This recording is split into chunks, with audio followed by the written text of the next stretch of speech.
उमेदवारांनी फॉर्म भरण्याची 3 वाजतापर्यंतची जी निर्धारित वेळ आहे ती संपल्यानंतर सुद्धा एबी फॉर्मचं वाटप भाजपतर्फे काल करण्यात आलं असा आरोप सातत्याने होत राहिलेला आहे आणि त्या संदर्भामध्ये अत्यंत महत्त्वाची एक घटना समोर आली जेव्हा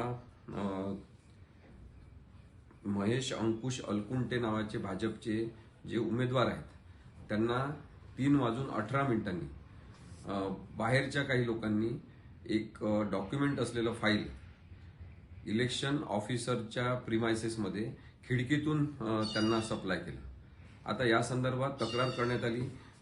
सोलापूर काँग्रेसचे जे प्रमुख आहेत चेतन नरोटे यांनी याबद्दल तक्रार संबंधित निवडणूक अधिकारी अंजली भरोड यांच्याकडे केली, परंतु अंजली भरोड यांनी याची कोणतीही दखल घेतलेली नाही आणि त्यांनी भाजपचीच बाजू घेणारे जस्टिफिकेशन स्वतःच तयार करून तशा प्रकारचं लेखी उत्तर सुद्धा दिलेलं आहे। विशेष म्हणजे त्यांच्या लेखी उत्तरात त्यांनी हे मान्य केलेलं आहे की चेतन नरोटे यांनी केलेला आरोप बरोबर आहे आणि भाजपचे महेश अंकुश अलकुंटे यांना काही जणांनी 3:18 फाईल दिल्याचं सीसीटीव्ही फुटेजमध्ये दिसते।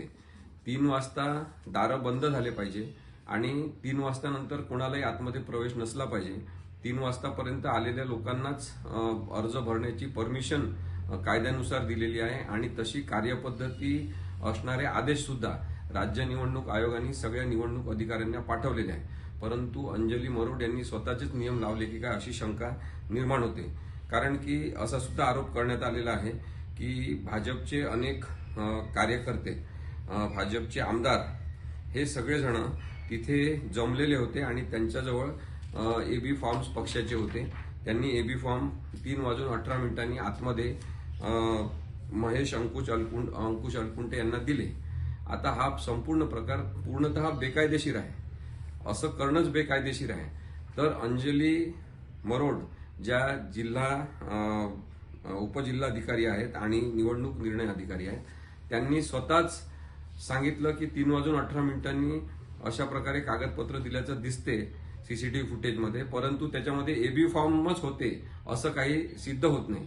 आता त्याच्यामध्ये कोणते कागदपत्र असतील किंवा नसतील, एबी फॉर्म असेल किंवा नसेल, त्याच्या संदर्भात जर अंजली मरोड या निश्चित काही निर्णय घेऊ शकत नाही तर याचा अर्थ त्याच्यामध्ये एबी फॉर्म सुद्धा असू शकतात, हा सुद्धा एक वेगळा अर्थ त्यांनी लक्षात घेतला पाहिजे। त्यामुळे 3:18 जर काही कागदपत्र दिले असतील तर कागदपत्र तशा पद्धतीने आतमधल्या उमेदवाराला देणं हाच मुळात चुकीचा प्रकार आहे, बेकायदेशीर प्रकार आहे। त्याच्यामध्ये कोणते कागदपत्र होते, एबी फॉर्म होते का, हा मुद्दाच नाही आहे। 3 वाजतानंतर कोणत्याही प्रकारचे बाहेरचे कागदपत्र जर देण्यात आले असतील तर महेश अंकुश अलकुंटे यांची उमेदवारी तिथल्या तिथे रद्द समजण्यात येऊ शकते। त्यांचा फॉर्म हा रद्द करण्यात येईल आणि त्यांना निवडणूक लढवण्यासाठी अपात्र समजण्यात येईल, असं खरं तर निर्णय घेण्याची गरज असताना अंजली मरोड यांनी भाजपला पूरक अशा प्रकारचा निर्णय स्वतः घेतला, तसं जस्टिफिकेशन स्वतः तयार केलं आणि कायदा जणू त्यांचाच आहे आणि त्याच म्हणतील तशाप्रमाणे कायदा असू शकतो असा एक आविर्भाव त्यांनी जो दाखवलेला आहे तो सुद्धा बेकायदेशीर आहे। त्यामुळे चेतन नरोटे यांच्यातर्फे आम्ही आज कायदेशीर नोटीस पाठवलेली आहे।